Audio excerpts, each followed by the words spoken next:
Wi-Fi, home network installation, solar panel, and power backup system. Also, check out for our additional home facilities and interior design service such as premium tiling, wall plaster, home landscape, fingerprint home lock, and a lot more. Visit our office at Senegambia Kololi Highway and get a free site visit tour or contact us on 4464838. WhatsApp us on 3259220. Or you can visit our Facebook page or Instagram on EJ Investments. EJ Investments, we are first in properties.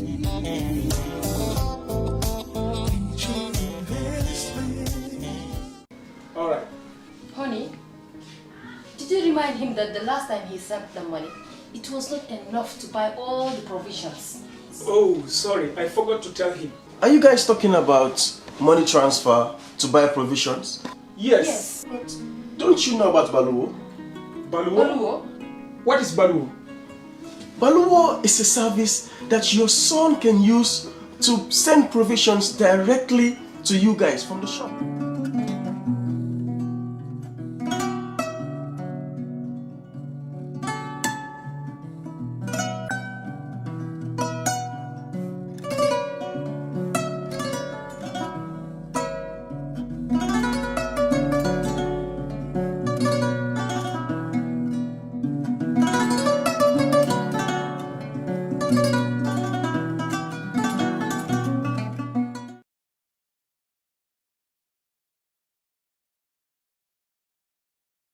Once again, wherever you are watching us from, welcome to our weekly current affairs program.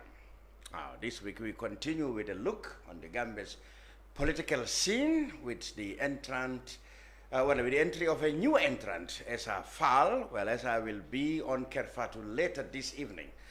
But I have two men in the studio with whom I will discuss what his coming could mean for the political arena. Of course, we will catch up with the APRC executives' current, or just ended, I should say, consultation tour of the country. What has been their message and reception from their supporters? We will hear from an executive member of the APRC. Plus, we will have a general discussion on other matters that make news the past 7 days. Well, I have also a neutral person in the studio in the name of Sait Matty. He's a member of the Civic Society organization. He will help me discuss the matters we have just raised there. So welcome, gentlemen and women, wherever you are watching us. This is the brunch on Kerr Fatou Live. I'm Lamin Chow. Welcome Dodou Jah. He is the deputy spokesman and director for media of the APRC. And like I said, Sait Matty, lecturer of political science and a member of the Civic Society organization. Welcome, gentlemen. Thank you very much, Mr. Chow, and thanks once again for having me on the brunch. I have munch and crunch before you. I like that. Yes, Sait Matty. Yeah, thank you, Mr. Jam. I'm happy to be back, and I'm also happy to share in the platform with my brother here. I mean, saying hi to everyone. Yes, we also extended an invitation to the NPP to have them talk about their 10,000 youth march yesterday, and others line up for this week, including one, of course this is not quite expected, including one coming up in Bondali today, but then of course, as expected, all the officials are busy and they have left for Fonyi, or about to leave for Fonyi, so we'll catch up with them later. As for the UDP, yesterday they've been talking about a 5-point agenda. We really like to know much about that, and we extended an invitation to them, but up to now we haven't seen them yet. I hope they are coming on the way so we know what these 5 points are like.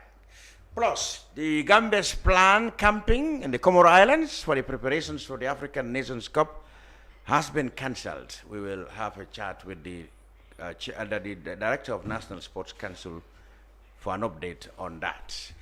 Right, let me go straight with Sait Matty. Before I come to Mr. Jah of the APRC, there has been a new entrant in the political field, in the person of SO3. Now, his candidature really has been filling the rumor mills since a long time ago. His critics have always observed that he had a political ambition, and that's why they said they could recognize that from his method of working.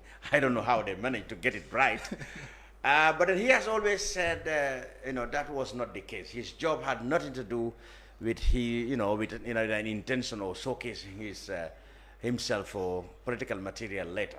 So, but where do we stand? Did you at any point believe or even conjecture that he was going to be interested in politics? Well, I mean, for me, generally, I always say that the political landscape, based on the laws, is that every, adult Gambian or eligible Gambian has the right or has the universal suffrage, that they can run for office and they can also vote for whoever they want to vote for. So I do not usually consider what is a person wants to do or not. I just wait until they do what they want to do within the framework, and then we talk about what they're doing. So I wasn't sure, and I am sure that anybody that is interested in politics might want to get in.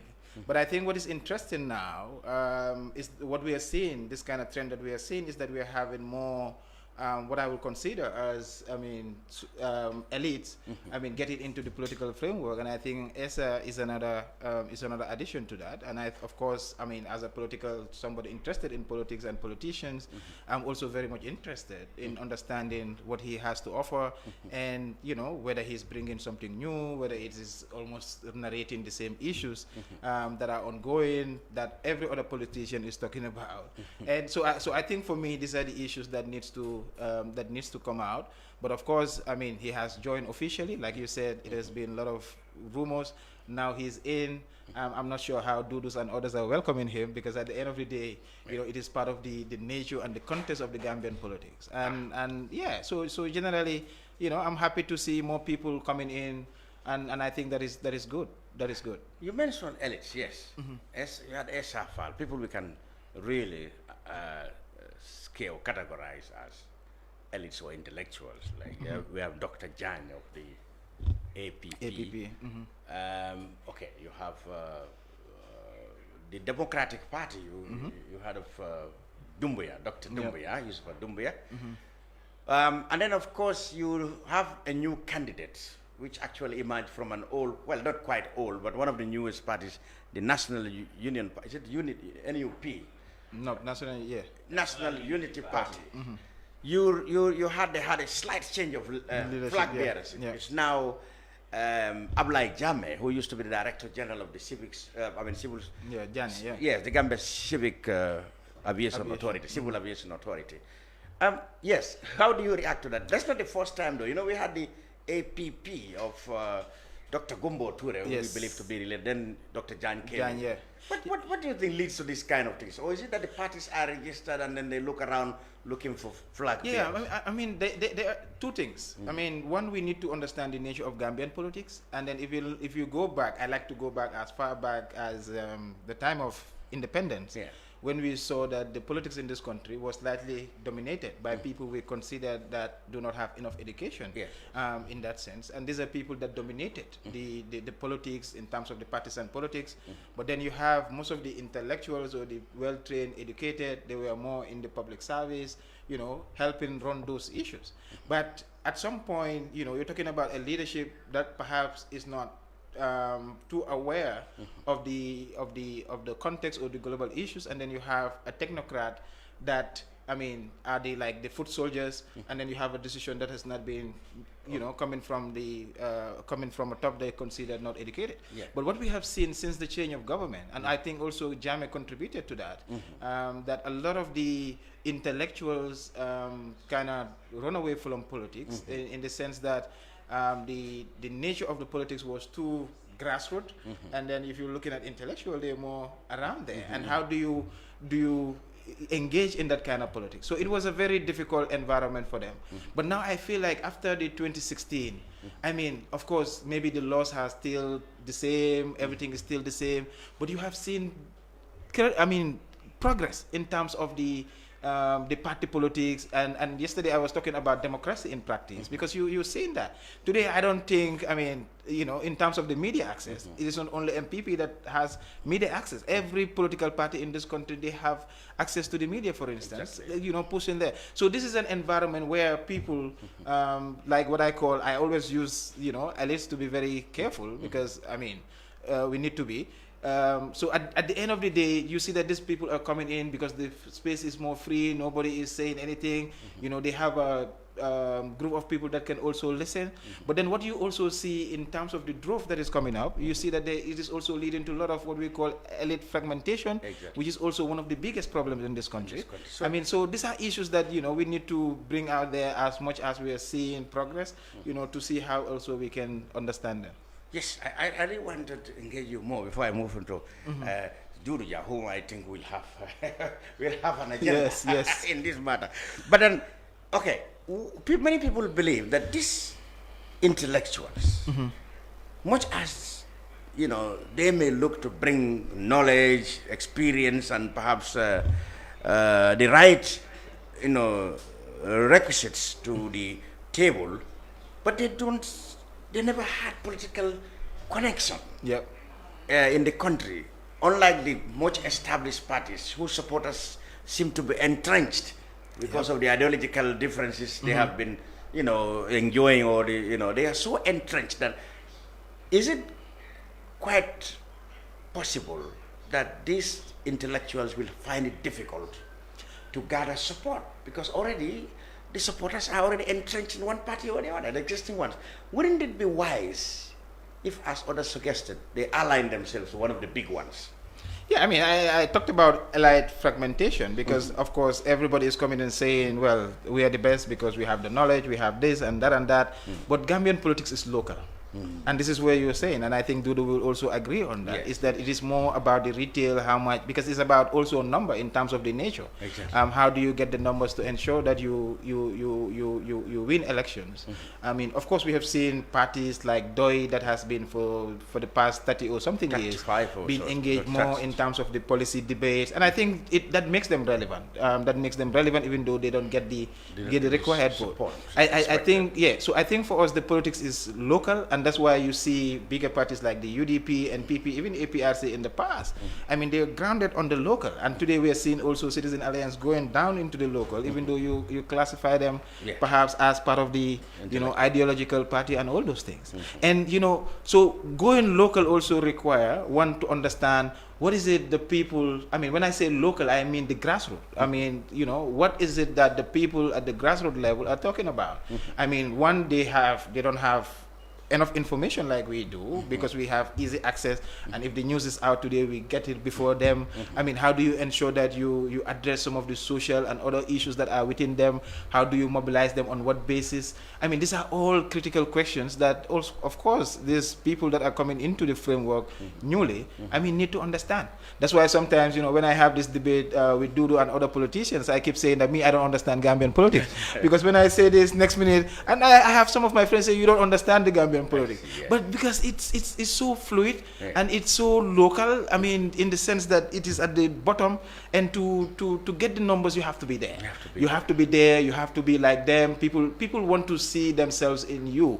People like to see that. And I think, I mean, of course, also, once the divide in terms of education is also changing, there are more people, because the more you build schools and all those things, you have more people getting educated. So I mean, I'm thinking maybe in the long run, we might move over from this current nature of mass politics into more focused issue based politics that can help. You mentioned something that's interesting, because what this intellectual, the message so far from them is just like what DOI has been doing. Of course. I mean, that's why some people, when SI declared his candidature yesterday, or his intention, many people said, well, we didn't hear you say much that has not been said by DOI.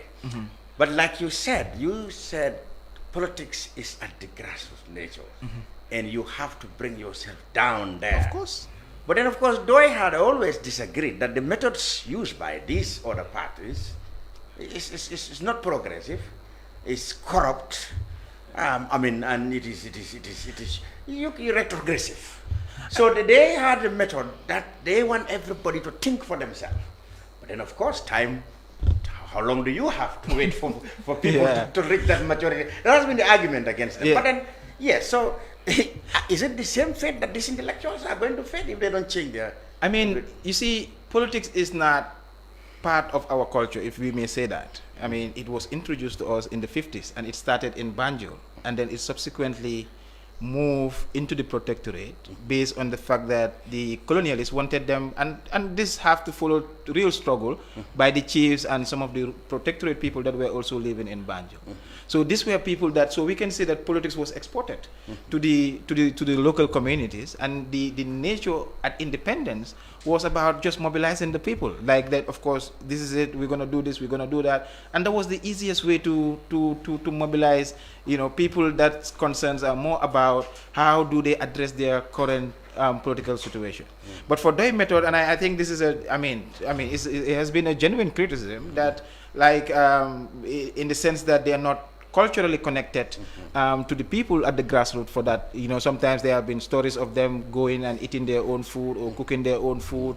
I mean, and imagine a Gambia, a country where people, you know, you just go there and then they will give you their whole food for you to eat. It's not because like they think like you are better than them or anything, but it's the cultural. It is about the hospitality. But of course, you know, this argument was genuine in the sense that, I mean, they don't want to eat the people's food, in the sense that, I mean, you're here to help people. Why would you elevate poverty? But you exploit them. I mean, but how do you balance between the cultural practice of the people and also your vision of changing and also helping mobilize them?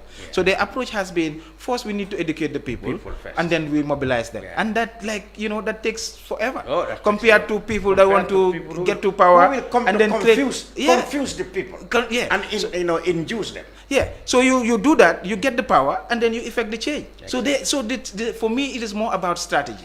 What strategy work in the short term, medium term, and then in the long. They don't want to use any strategy that will mean they will have to be corrupt or they will have to induce people. That's the problem. That's the. So they are very honest. Is actually what is playing against them. If there are other people who are not honest as they are, who will use every means. So you see, I mean, they face a problem. I think for me, the other time we did a cost of politics, you know, how much it costs to run for office and all. It's very expensive. Campaign is very expensive. But that's why I'm saying it's the nature of the politics. And it is two ways. Is the politician, what would the politician do? Is it to, I mean, the one that wants to change, would it to come and say, well, I'm going to build you roads? And I think Prof. Lumumba once said that, you know, people care more about their stomachs than because roads. Politics is about the socio-economy. People want to see government. And the problem in this country is that this country is so disconnected. The government is so disconnected with the people in terms of the rural community. They only see them during elections.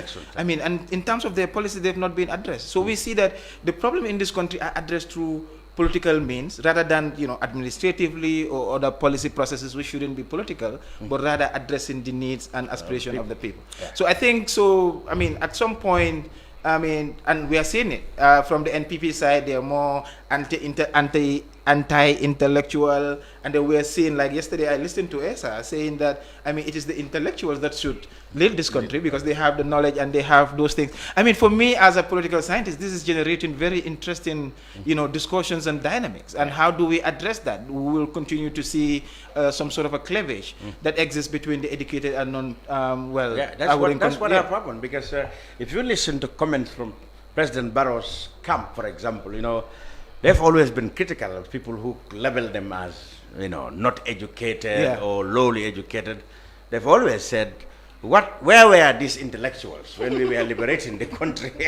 So you remember his famous question to Dr. Sisi, where were you? Where were you? So if the intellectuals were shouting, where were they when people were liberating the country? So how can they come back to them and say, well, oh, we shouldn't let the country and you know, these are genuine questions. Yes, I mean, these are even though maybe we can see them as very foolish questions and all those things, but it's a part of the framing. How do you frame politics? How do you ensure that the people see, like, I mean, you know, see that? And there is a lot of issues around educated people in this country because majority of people are not seeing education of the population or their kids or anybody also benefiting the wider population. That's why you say that educated people are, you know, they are liars, they are this, they are that. I mean, these are issues that you hear from the community. Exactly. How do we create that trust and balance to ensure that we deliver on the goods? I think that should be the discussion.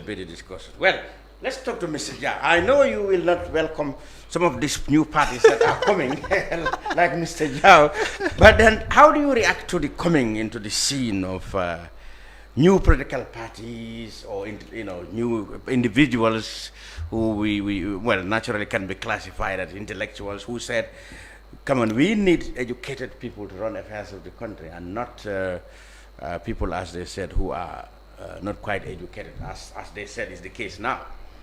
Thank Yes. you very much, Mr. Jah. I am very open-minded, and I believe in what the law of my land says. Everybody has a right to form a party or to contest as an independent candidate. SI is one of many. I welcome him, and I wish him luck. Whatever he's aiming to achieve, let it be easy.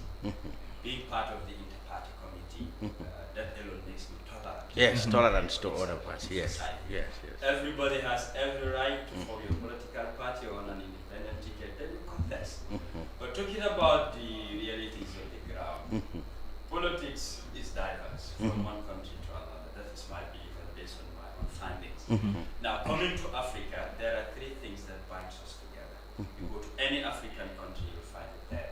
That is, politics is inclined to or built around religion, tribe, and money. Yes, You take this out of African politics, then we're not doing politics anymore. exactly. Whether you like it or not, it's what is being established. You And that you is mentioned did you say religion? Religion, tribe, and money. and money. This well, will play a key role. well, this is Yes. Yeah. okay. The fourth I would add, coming to Gambian politics, is about influence. Oh, It's like Sait Matty uh-huh. joining NRP. He's taking a lot of people because of Sait Matty. Wherever Sait goes, they're going with Sait.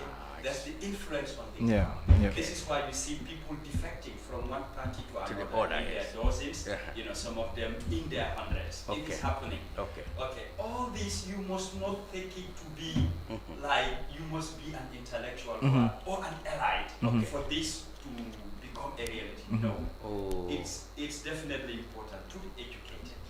But Gambian politics is the grassroots where you need to establish your structures, and it is these structures that are going to help you to do what you need. Selling your agenda, your policies, your programs, you can't be everywhere. Yes. But it is these structures will be lobbying, mobilizing people, and selling the ideals of the party. You can just base it on face media, going to online, Facebook, etc. That's less than 10% that are on social media. As far as Gambia statistics is concerned, some are taking it to 6 to 8%. I am extending it to 10% at most. You cannot win with a 10% campaigning and people following you. And we have a tendency in this country, when you come new, people flock around you. They want to see what you have in that package. And as you start unpacking, There's one aspect. the numbers will start decreasing. Even though you're the most intelligent with all your degrees and masters, people are not inclined to the knowledge you have. You can talk about ideas, but how do you implement them? How do you implement that? And politics is not all about talking. There are strategies. You gather people, you talk to them. What next? They've listened to you, they're chanting and shouting. The same people, you don't own them. Another person comes, the same people will flock gather. around that same candidate or political party. These are people I call undecided voters. Following you doesn't mean they will vote for you. Praising you doesn't mean they are with you. How can you motivate them to give you that vote? And again, these three will surface. Tribalism, money, Ethnicity, money, and religion. and religion. You talk to people all the time. You don't give them anything. You're wasting your time. Yes. You are wasting your... No, I am saying it. Yeah, I know you are. Let everybody You listen. are speaking from experience. you They know. are with you. At some point in time, they said, okay, I have left APRC, I am going to GDC. It's not for mere supporting of a party. If they are honest, ask them what are the problems. Yeah. Then they will tell you, they do this, I'm not included. This happened, I was not in the included. picture. I was not consulted. Yes, so they want to be felt. They want to be part of what is being shared. So when you come to ethnicity, people will say, because Mr. In Africa, major tribes, Yes. when they are into politics, the numbers are there. Because this is what people believe, that it is our tribe, we should be in charge. Yeah, it's a problem. There's a Because if sort you of look at competition amongst tribes. East Africa, Yes. it's a problem. Yes. Some don't want to look low upon other tribes, but they want their tribe felt that we are in charge. That's a disease of Africa. It's psychological you can take also. it out. It's Yes. psychological. You can take it out. Yeah. Others feel if a particular tribe is in charge, we are Then going I'm to suffer. empowered, We, yes. the minority, Will they, suffer. they're going to use a stick to be whipping us all the time. okay. So we have to put up a challenge. And religion is about belief. They feel, okay, this person becoming president with the beliefs they have, things will turn over. And the clear-cut example I will give you would be Algeria. It happened when they said they want democracy. People went and voted for a candidate and party of their choice. They said, no, we want democracy, but not this type of democracy. Because what? Religion will have influence, and the West are not going to buy that. The case of Egypt, the Muslim Brotherhood, they won. And they started even to change the constitution to something that suits them Islamically. I know. That's when they have to use the military to overthrow them, and the white people accepted that coup d'etat. Because for them, the type of democracy they want to mold and shape is not that one that religion will influence. So that's Africa for you. I can come and talk to You Lamin forget Cham, about one example. convince you, You make promises. Did you deliberately skip that example? Which one? On religion. When Babili said he's going to Yes, yes. you admit that the Christians felt offended? Of course, they have to gather at the stadium and make all that prayers to show that they are against it. Against it. So that's African politics. It's not about intelligence, what degrees you have or masters. It's good as an individual. Exactly, But right. giving back to the people, they care less about that. Yeah. You have all these master's degrees, etc. Yes, focus on the grassroots. Exactly. That's where the real politics is. I come to you, give you all the agendas, plans I have, my manifesto. Yes, okay. But that does not put a plate of food on my table. Somebody else comes and give them a bag of rice or whatever money. People are switching. Yep. So money counts. Without money, you cannot win elections in this country. If it's intellect alone, we don't need to do a lot of campaigning. Talk to the people, click them, it's a wake-up call, then they're set in to give you their vote. But unfortunately, most of the people who subscribe to that idea are on social media. They're following you. They're listening to your statements. The people in the remote areas, they don't even understand your statements. Even if you talk in the local dialect, they're still not getting the message. Because at what level you're trying to bring in reforms, etc., they're not understanding it. So this is key when we're doing politics. That's why you feel this leader is not educated, he's clueless, or whatever name you give him, he's still gathering thousands of people around him. Because the So strategy and the method. technicalities, the technical know-how of doing it. Okay. Politics is not about making a lot of noise, it's about ideas and strategies. And you don't need to graduate from university in the Gambia. I mean, Okay. Okay, let's still stay with the coming of ESA. I mean, okay, there have been Dr. Jans, the Dumbuyas, and now Ablai Jammeh. I mean, set to talk about. What's your opinion on those things? Ablai Jammeh used to be director of civil aviation authorities. Hardly anybody knows that he probably knows in an ambition to be, political material. Today, he says he's going to be president, leader, flag bearer of NUP. Dr. Doumbouya of Democratic Party. What do you make of those things? Yeah, people sometimes they feel as a political party, when you need a candidate, it must be somebody who has a background of either work experience or career experience. These are the two that they're weighing up. All these people you've listed or named, if you look at that, it's either of these two. The places they've walked through or the academic excellence where they have passed through. So for them, they feel people will know, okay, these are people who have served or they have the intellectual capacity to run this country. But again, throw it down to the grassroots. They care less about that. They want somebody influential, somebody that has been there with the people. You must interact. You must be able to dirty your hands at that level. People must see you, they must feel you, and you come down to their level. And that requires technique. It's not something you learn in the classroom, but you study the environs around you, and you must know the pace at which people move. Then you should be able to climatize yourself with them.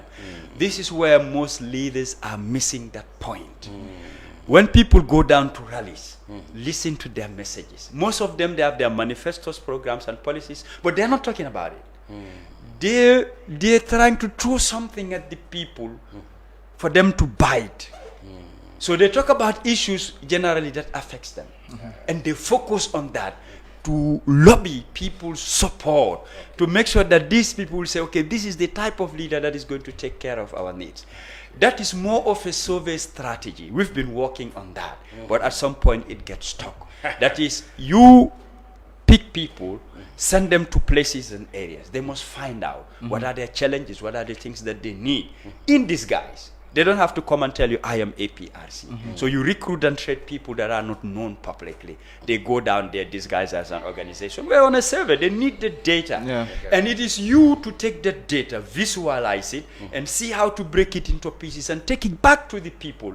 Once you tell them what they need to hear, you are winning over. There are ways of doing that. That's why I said politics is beyond big talks, using big jargons and words making a very grievous promises that at the end of the day you will find it very challenging once you are in government. It is easy to make noise outside government, but once you are in, it is very, very different. That's why we're hearing from the incumbent saying that it's not easy, but he thought it was easy yesterday. At times it's not like the resources is not there. The resources could be available, but the people around you who are smiling and laughing, they want you to fail, and you're not seeing it on their faces. When they should deliver, they're digging holes for you. That's when you find it very challenging. And you can't keep changing, hiring and firing, hiring and firing. It's like back and forth, back and forth. When are you going to achieve what you want? You know, as Gambians, we should change our attitude. What I mean by changing our attitude, what we try to reflect, we're not actually that. When we assume office, I've been challenging this government. People think, okay, NPP, APRC, Dodou Jah say supporting Baron, nothing has changed. And I'm still saying it. For me, no institution is working in this country. And if I sit with the president, I'll tell him. Yes, we have to be factual. Okay. Not health, not education. For me, every institution in this country, I would not use stagnant, but could do more than what they have done. Well, you struck it, and now I'm going to now invite both myself and Sait into your current affairs. That is you had a tour, and now we are talking about APR specifically. You had a tour, where you consulted, your members who were delegated to come and meet you from all the regions, and your message was to consult them and seek their opinion as to whether, according to you, they approve you going into a coalition with the NPP. You gave them message like, okay, number one, the condition is for the return of former President Jammeh. And then other things like return of his assets and some of his assets. Oh, why do you say some of his assets? Because you cannot ascertain that all. Okay. All right. You know, it's been said he has 281 compounds. You want half of that, or you want? When we had that, it was news to us. Where are all these properties? Okay. But they've been marked by the why I am raising that? Okay, I have not finished the other condition is the return of your vehicles. I think that is partially done, or if not completely done. And money, we are not too sure whether you money. Because Pabakar said you've been asking for 3 million when they actually found you already. You only have 900,000 in the account. Then other things, but then of course, much as your message may be clearer and enticing, there exists a group of people who believe that Jammeh had never endorsed or blessed any alliance between APRC and any other party. The last time he spoke to you, the executive, publicly, that was made public, was when he spoke to Deputy Party Leader Rambo Jata. Now, your critic said there he made it clear that the APRC is not going to have any alliance with any party. Where did you have Jammeh said you can go to a party? You told your people, that Jammeh is actually in support of the executive. But nobody had Jammeh saying exactly like that. In fact, what we last heard publicly was that his party is not going to any coalition with any party. Did you hear him from the letter? Thank you very much. All the discussions that Jammeh does with those executive members, they don't make it public. So they are anytime it's made public, audios are out, is based on reasons. The first leaked audios was not from the executive. The executive did not leak that because the audios were very long, but they just put took some excerpts where he was talking about money giving to mayor, following his checks, etc. That's joke. If we leak the audios, we leak the whole audio. Yeah, you would have leaked. But we will not take extracts of that. You know, common sense tells you that this is not from the executive, but somebody is doing it, try to defame them or to create chaos. How did the they party. come by it when it was only the executive who were listening to it? It is simple. Technology, it's my area. Media, it's my field. There are a lot of ways of doing it. One of which is desktop web, like WhatsApp, for example. I have WhatsApp on my laptop. I could just say, Mr. Cham, can you please give me, I want to make a call. You know, you will unlock your phone. I dial whilst I'm talking. I can go to your WhatsApp and connect it with my laptop. I will give you back your phone. Once you are online, your WhatsApp is with you. All your messages are on my laptop. Yes. I can go through it and access, even copy your pictures, your videos, your audios on my laptop. But how could executive members, I mean, it has to be somebody from the executive who either was careless with his mobile or something. That so is- the leakage could only have come from somebody in the executive. I'm giving you one possibility. Yes. I am coming. Okay. Another possibility is there are softwares that I can be sitting at home. I just need Sait Matty's WhatsApp number. At home, I have access to all his WhatsApp, whether he's online or not. Why? I can How copy. can you do that? That's hacking. It's not necessarily hacking. These It's a computer software. people, they confuse us. Like people doing cyber security. Yeah. I can't expose everything here, Okay. but I'm telling you the possibilities. So us who do IT, be careful with us. Yeah, definitely. It's our area, it is our field, what we can do. Okay? People are listening, some will say, no, it's not possible, but those who know what I'm saying will definitely agree to that. That I can access your files, your videos, your audios without informing you. And even what I access, I can go on and editing, adding voices, making changes to it, etc. There are softwares also, I just need your voice. And whatever other audios I have, I'll link it to your voice. They will be hearing Lamin Cham talking and what's been said. It's not you. So It's technology. It's advancing all the time. When we were studying IT, we were told every student is a tutor and every tutor is a student. You keep learning. Technology is like that. It's not stagnant. Every time the field advances. So in as much as you are a lecturer, new things coming, you need to learn. So you still continue to be a tutor. As a tutor, as a student, the things you've learned, you've excelled. So you've emerged from being a student to become a tutor. You will teach those who don't know. That's technology for you. So having this access, and I will say it publicly, WhatsApp, it's not secure. Okay, Get that all message. right. Well, at this point, we'll welcome Marcel Mendy. Marcel is not talking politics, but of course, sports. Like I said in the headline, the Gambia is preparing for her first participation in the African Nations Cup in January next year. And among the institutions helping to prepare the team is, of course, the National Sports Council under the Ministry of Youth and Sports. So Marcel will update us on that, but he's not taking part in this political debate. Marcel, not at all. Yes. Yes, what I was saying is let people understand you WhatsApp, said it's the not last secure. time Jammeh spoke to the executive, you said there could have been other, conversations with the executive that are That not they made don't public. make public. It's privacy between Jammeh and those executive members. He said it in an audio that as far as APRC is concerned, he only talks to 3 people, Tombong, Rambo and Mayor. Okay. Nobody said that but Jammeh himself. Yes. He will not discuss politics with anybody but these 3 people. And that audio also went out. Yes. Now, this audio you're talking about, Jammeh said we're not going into alliance with all this. We shared it. I personally shared it with the media and other journalists and to our WhatsApp group. It was nothing to leak, etc. We shared it. Okay. When Emeba was expelled from the party, all the message, we shared it.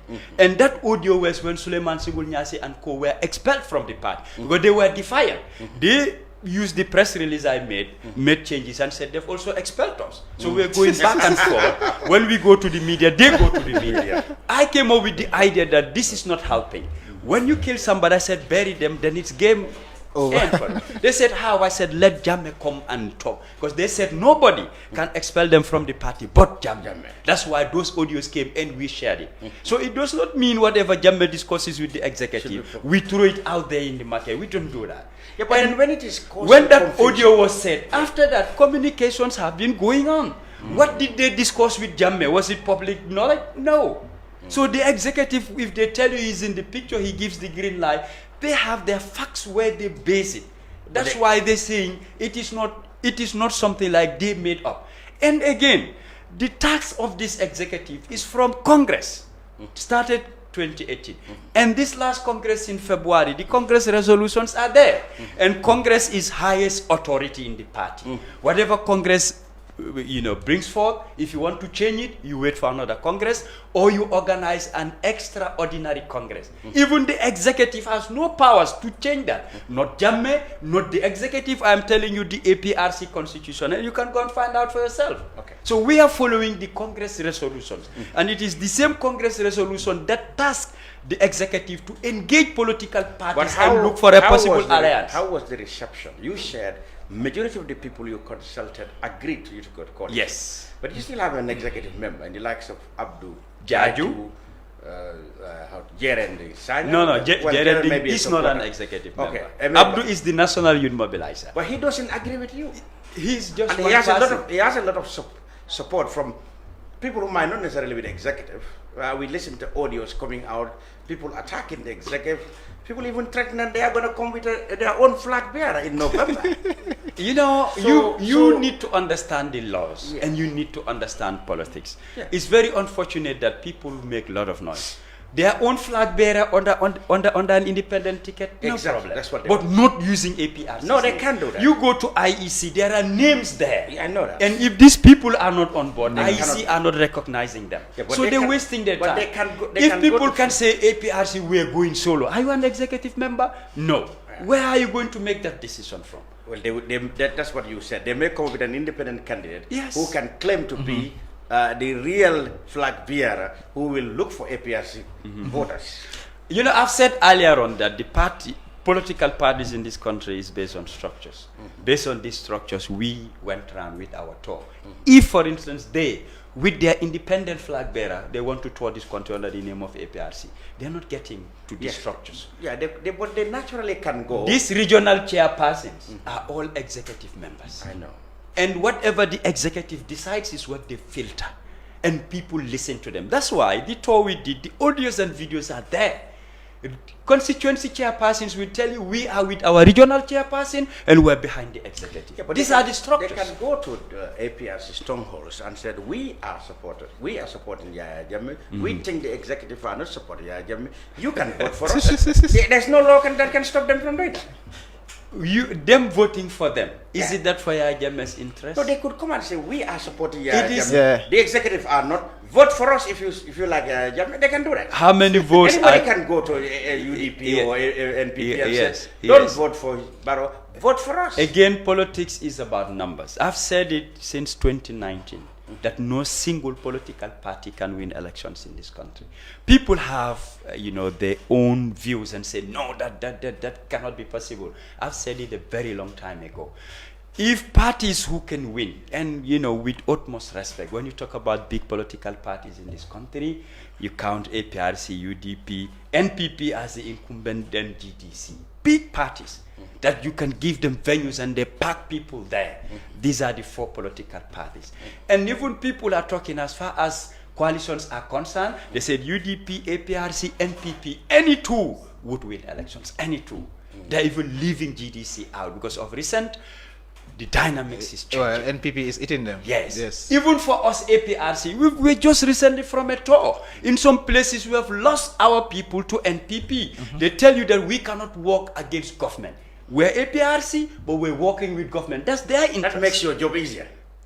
I don't want to name any specific place, but certain places told us that if NPP, APRC makes an alliance, don't even come here to campaign. You're going to win outright.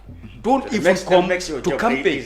What I'm saying is let people not undermine the power of incumbency. Yeah, but people, you cannot discount people, voices who definitely said your executive are only out looking for money from Barrow because number one, he cannot guarantee Jammeh's return December. That was your condition. Now you have back down on that. You know that's not possible. Let me help you on that. And the second thing is, well, you may have your money, you may have your vehicles that again go to benefit the executive. So what is there for them to vote for Barrow when he cannot bring back Jammeh, which is your number one? Okay, first the vehicles. At first you said this should happen in December. You yourself said that. In December. Now, you said this must happen before December. No, we never said that. I asked you here once, said, are you sure that Barrow can come back, Jammeh can come back? You said it's possible. Yes, him coming back, not through Barrow. December. Yes, him coming back before December. That is our belief. But we're not saying that Barrow will bring him before December. Okay. We must clarify. Okay. And again, but before you get in, I want to ask this question. I was coming to you too. Why is Jammeh still relevant for the APRC? Parties, most countries in Africa is built around an individual. If people have love for you, it's difficult to take away or break away that love. They will rally behind you. No matter what you do, they will give their support. That's the influence I was talking about. It's part of African politics. Even if people judge you to be bad or whatever, they will die with you. That's African politics for you. You cannot break away the two. No matter what you do, they will say, we love sin. Yeah.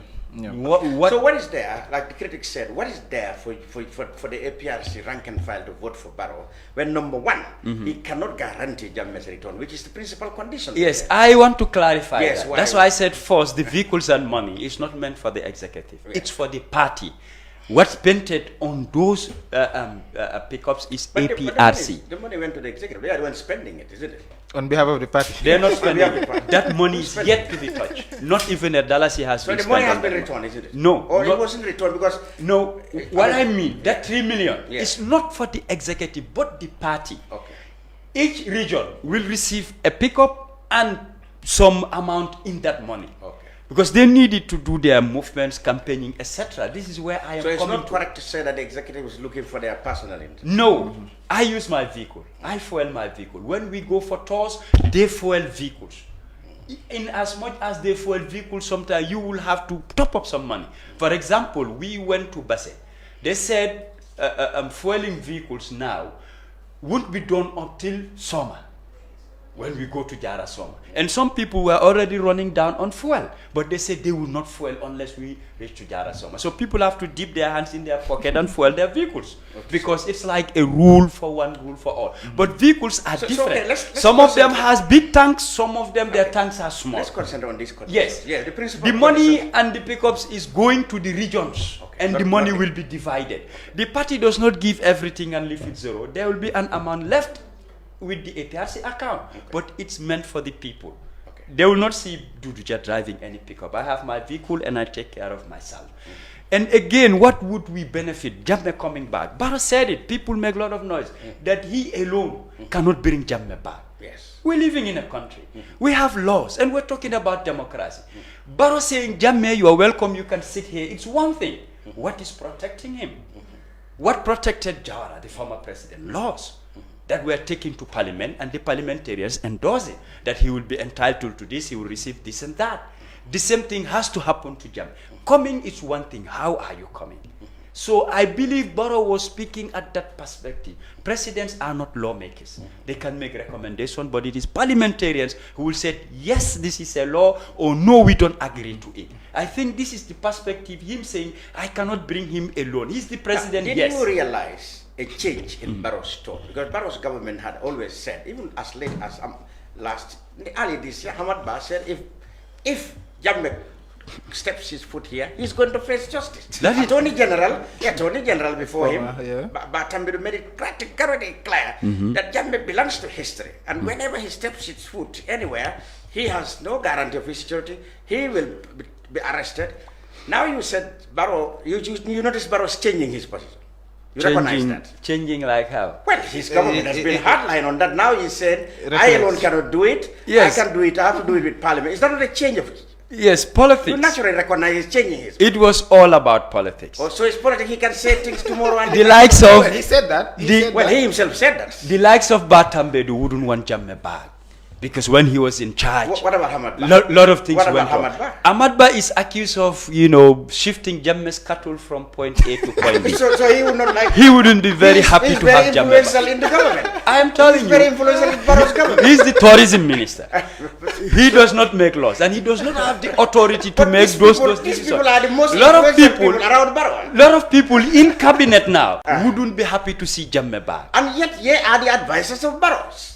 So who's fooling who? Advisors, it depends with the president. You can advise me anything, but I'll look for my interest and act upon that. And I believe Ahmad that Bah, is, and yes. you know Ahmad Bah is the most influential political No, ally no. at the moment of Barrow right now. We have seen it. I will quietly disagree to that. Publicly, he's giving statements and making so comments. he's no longer Barrow's. I have met people politically who are not on any media. And they What they are doing It's right more- now, Ahmad Bah cannot do that because he's busy with his office. These people every day they are on Barrow service. I sat with them, we discussed a lot and challenged and shared ideas.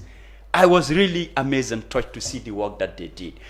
Abubakar Jawara had a program in Basse. I was invited. I went. I don't want to mention his name, but I saw the work he did during the registration. Ahmad Bah cannot do that. He does not even have the time. He has to spend 1 week in Basse to make sure that that job is done. Ahmad cannot leave his office and go and sit at somewhere for 1 week to get that job done. But he did that in Nyamina during the Nyamina campaign. By-election. Yes, the by-election. That was the He by-election. left his office and sat there for a That week was or two. campaign Yeah, with period. his Waramba also. That was campaign Yeah. period. He took permission This from one, them. this one is not campaign. yes, This one requires strategies, You know what and I'm try- technically, you know what I'm trying you to must get know at? your way through and how Say, to get what people I'm trying involved. To get at, I'm trying to put him what his critics in the APRC. Yes. I say. When I I've can- been advocate, they are saying that these guys are wasting their time because there's no price, nothing to gain from supporting, by supporting NPP because one, he cannot deliver Jammeh's return. He can only give monies and assets. That's basically going to the executive. So I'm telling you now, what will Barrow do if you vote for him and he gets second office? What do you expect him to do about Jammeh? Well, all the negotiations, we cannot, or I cannot just come and put it on the table that this is what we discuss and agree. Gradually, we will reach there. But when he said he cannot do it alone, Yes. okay, which I think It is is- a change of which I No, admit. no, it's it is- a change of it's a change of It is his language. style. That does not mean it's not going to happen. But it does not solely rest on his shoulder. I think let's appreciate one thing. Barrow, in as much as people could label him with anything, but he's giving democracy its due, and let's embrace that.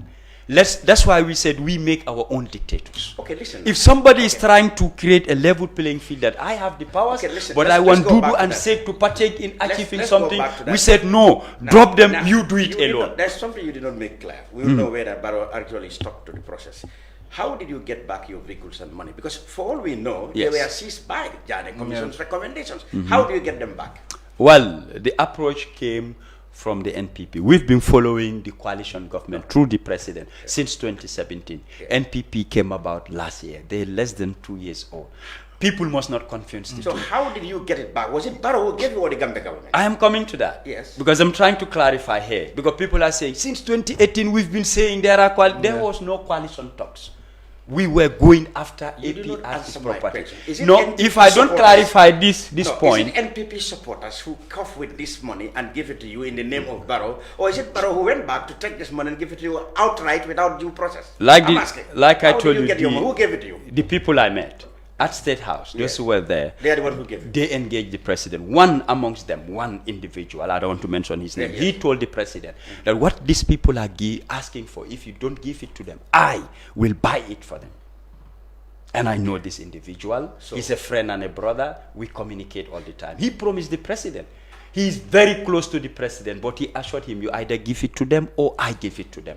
But we have a committee, negotiating committee. So that is it. You are saying that it's not necessarily Barrow, but his patrons who support the NPP are the people who took the money and gave it to you. Not confirming. I said Well, the that's- committee, that's the the only committee, way it can be. the committee has still to report to the executive. We're yet to lay hands on that 3 Who gave billion. you the money?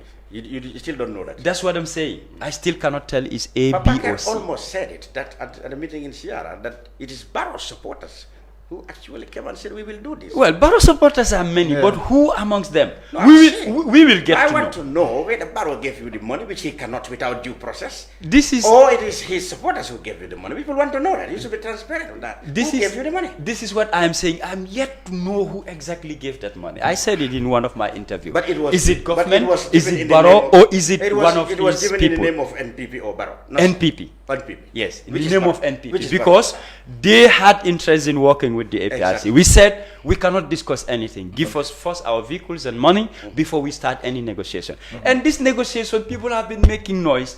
No, it's It your own only critics in lasted the like APRC. for about 6 weeks. Less than that. 6 meetings. Not more than that. 5-6 meetings. And we But would you concluded. admit that it is not necessarily the DOI, the UDP, or the GDC who are making this noise? Of course, no, they on are. APR. They no, are. no, The UDP are doing that, the and GDC NDP, are they doing I can that. say, they may celebrate in your No. They may celebrate in your division, but then definitely Abidjan is APRC. I am- Teresanya is APRC. I am telling you, Amijata is APRC. We have so they are the audios. ones starting this problem. No. Before them, we have audios from these parties who are saying that we are going to divide, knock heads, and that is good for them. But how can they do that when you're supposed to be? It's politics. It is politics. And these people you are naming, I tell you, they hold no position within the party. But I challenge but they are Pamodumbo. real. Jeresanyang is a very, is well known, truly APRC support. Amijata is truly APRC support. Supporter, yes. I mean, Are they the only supporters? Abidjan is executive member. An executive How member, can you say yes. they are APRC? Even the youths within the APRC will ask you. Lamin Single Nyas had been. No, he is even expelled left from the as party. recent as possible for the job. For the based on yes. observation. Yes. These For are the APRC. yes. Yes. So how can you say that this noise is not? No. Listen to me. Yeah. Listen to me. Let me help you. Yeah. You talked about Pamodumbo. Yes, I can Pamodumbo. challenge him. You said- Let him show you any Card document to also. prove that he is APRC. He doesn't have it. But then in his heart is APRC. Everybody's heart is APRC. A lot of people's heart are in Then he has the APRC. right to express his opinion. Exactly. And we are not going against that. People have a right to express, they have a right to criticize, but they cannot make decisions for the party. Okay. This is what I'm telling you. Decisions must come from the executive members. And amongst them, it's only Dodou Jah who is an executive member. And as we speak, he is removed from our WhatsApp forum. Him so you and the expel him. deputy chief. No, he's still an executive member. He's still in the party, But but he's- they are leaking our information and giving it to Baitulai and others.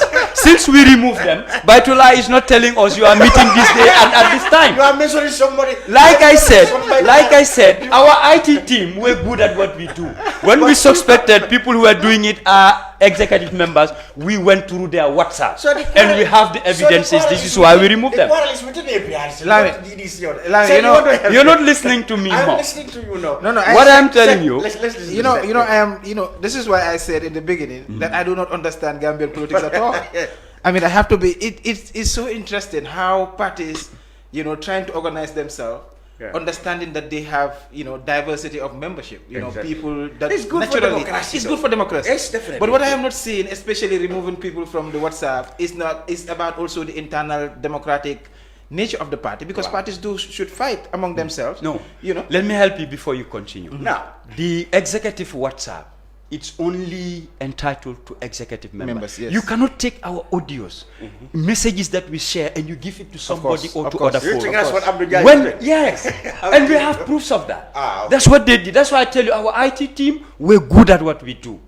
We can penetrate your WhatsApp. Don't penetrate. well, let me start alerting the police. I just have to tell you I what know. we can access. I I'm not understand. bluffing. I understand. We know our job and we're good at it. Absolutely. When we talk about APRC online TV, they thought we were joking. Absolutely. It's 3 of us. Yeah. Myself, and one of them is even a civil servant. I don't want to mention No, his you name. should. And Chernojalo. Okay. At my very own house, we sat, we strategized and everything. And to tell you, the party did not put $5 in that. Yeah. I'm saying it publicly. That's patriotic. The party did not put their money in it. We as youths, we came up with the idea. We know we can do it, and we implemented it. All the receipts and invoices we paid at Comium, you asked me, I show it to you. The party is not keeping it. I am keeping it because it is our money, not the party. Okay, now that you have consulted, according to the majority of the people you consulted, which is countrywide now, have said that they endorse the coalition. Yes. What's going to happen? Because you said you have not signed anything yet. Not yet. Now you have the mandate to sign it. Yes, of course, When because will that we be? went When will around, that be? engage our people, and like I said, the only challenge we have was at Marrakech. Our own youth mobilizer, Dodou Jah is from Marrakech. They had a meeting that very morning, and our intel told us that they had a meeting including the Jere Sanyang. Jere Sanyang, you are mentioning that if we go there, they're going to defy the executive. How about Fonyi? Of course, that is West Coast. Did you go there? That's where we have our last meeting in You had Kampan. a last Yes, meeting. How in was Kampan. that? I am coming to that. Let me clarify. You had issues there. You will understand why we remove Dodou Jah from our forum. An executive member, you mobilize people and tell them go against the executive, and he did not even attend that meeting. What type of executive member is? Yes, you have right to disagree, but you don't disassociate yourself from the executive. You don't do that. In as much as you disagree, you are an executive member. Show your face and tell them you disagree. There's no problem with that. But how do you mobilize youth and tell them go and defy the executive? In as much as even Tombong is talking, they have to stand up and interrupt that. You don't do that. And there's no party that will tolerate that. In as much as we disagree with people, but let's give people respect that they deserve. So we don't encourage that hooliganism. When do you expect the agreement to be signed? But NPP are busy there in Fonyi. No, maybe they are trying to get it is campaign. Fonyi is not owned by APRC. Gambia belongs to all of us. Every party has a right to go to any region, constituency, or what level and do their meeting. It is up to the people to attend or not to attend. But you cannot say you cannot go to Fonyi. APRC doesn't own Fonyi. Fonyi belongs to Gambia. So let people understand that concept. If NPP goes to Fonyi, they have their people in Fonyi. Now that you've got the mandate from the people, when are you expecting to sign? We're going to have a meeting that will sit and give a report feedback of all the talk, and we're gonna move ahead. Yeah, very soon. Okay, you said that. You were talking with any coalition, but then when it comes to Barrow, is being incumbent, you cannot expect an incumbent to lead a coalition with any other party. Why do you say that? I have never seen that throughout politics. You cannot tell the incumbent, you step aside, we're going to lead. I'm yet to see that. You had I'm talks yet with to see GDC, that. not so? Yes. Kande wanted to lead the coalition with APRC. That's what their people told us. They want Kande you to do not lead. like that? Because for them, we were in government, we should give Kande a chance. That's not a genuine reason. So you do not agree with them? No. Not because he has no money or what? Our own people said we have the bigger number, so we should lead. We cannot agree. Did you had with any other party? Ganu? Gab. What about Ganu? Ganu, we still engaging them. ANRD, that is Lamin Bojang's party. Still engaging them? Yes. But you wouldn't like them to come to which flag bearer? You naturally wouldn't like to lead? Well, people must understand coalition. You talk with parties to ally, but you don't take the risk of going to coalition and losing elections. It's not going to help your party. What it does is, your numbers are going to reduce. Some will say, okay, the party contested and lost, they have failed. People are going to show their backs. And again, you will continue to be in opposition with the incumbent taking you to be an enemy. That's not going to help your party. You should, when you maintain parties, you don't shift from point B to C, aiming for A, and you go back to D or E. It does not help your politics. You know, he has people must understand that metamorphosed into a big political people must understand that the APRC executive have held positions in government, in parliament. The experience is there. That's why I said we are not novice in politics, and nobody cannot teach us politics. We there, we have the experience. That is why perhaps you see Barrow behaving since you're this, rapprochement. So that you see Barrow's public appearance looking very much like Jammeh. So your experience is at work. Lamin, let me say That's your experience at work. Let me say now this. we have seen boys coming to receive him. We did 20,000 rallies. I am saying it. Rallies. I am saying it on the brunch. Let me say this and take it to the bank. Barrow can win elections without APRC. Well, that was not your language before. You said whoever APRC back is going to That's why I'm telling you, I'm saying it on the brunch. I always do my research and so yes. So that's why you felt it that you have to go. It is Gambian politics. So I am telling you. So getting APRC is that he wants to be too sure that he can just get it. That's why. Because in December 2020, myself and Ahmad Jang, we did an analysis and we argued that APRC could be the possible kingmakers in the political process. Yes. But we also argue that the minute, I mean, with UDP and NPP being the largest, I mean, they are more likely to align with NPP. But the minute they align with NPP, there might be possibility of divisions within the party. Which is happening. Well, we saw some of the divisions happening. Yes. But to what extent is it, I mean, within the How party, light, how deep Yeah. are those We divisions? have to wait for that. We have to also see, Wait I and mean, see. see that. Yeah. But I'm, one of the things that is really, really, interesting for me, I mean, is to see a party that was in government and now they're in the opposition. But of course, they're talking about going back to government within this short period. One, is it that, I mean, all the discussions that we've been saying about APRC, is it still there? Because a lot of people thought that APRC was going to die and then be buried. And my argument has always been that APRC is still strong. And they still have the numbers. And so sometimes I feel that for political people just push down certain parties, but at the end of the day, you see the work of the parties that they are doing. And I think that brings this discussion going around, But is making APRC very relevant within the political discourse. Yes, that is true. There are counter analysis to that anyway, because most analysts believe that, okay, APRC are very good at mobilizing their base. Of course. Very good at mobilizing their base. Now, but if you hold national elections, as it happened, you saw that they perform very badly. They are only present in certain areas, their base. But when it comes to organizing people to come to rallies, they can organize all their base. But if you hold national elections, you know that they are not present in any No, areas. because we lack the finance. The At the money time. was the problem. Yeah, Yes, at money the was the time. problem. That's At why the you time. had- that's- money was the problem. And Now why they are we rich. Now finally they are did, no, still we're not. Well, he Like, mentioned money to be very fundamental. it is. The bureau is under me. Okay. We did our homework. Yes. Like, for instance, we said we need 15 million to put up a candidate, not to win elections, to contest, to put up a candidate. We need 15 million. People are saying that's ridiculous. 15 million for what? Minimum you will estimate APRC is 100,000 based on the 2016. Let's say we've lost half of our people. Yeah. We still have, we still maintaining the other half, fair- 100,000. that's a very Now, fair- to get each and every one of them a t-shirt, at its cheapest price would be $150. You multiply that by 100,000. How much would that cost? That's a lot of money. You need a billboard from Kartong to Koina 3 months before election. Vehicles. That is technically what we need to sell our candidate. And these billboards every week, each is $15,000 for a week, and each for 3 months, Kartong to Koina. How much would that cost? If you don't have your own vehicles, you hire, and when you hire, it's at a more cost compared to what you own. You only fuel it. And sometimes hiring, even the people on board, they must leave something at home. It's like they're working for you. They charge you for that. You talk about banners, stickers, the feeding, the lodging, and all that. 15 million is on the low side. But people who don't know politics are making noise. No, 15 million for what? We were in government. We know how much we've been spending on campaign and politics. Go and ask the incumbent. 15 million is chicken change. Not to contest and lose, to contest and win. Even 100 million, it's nothing.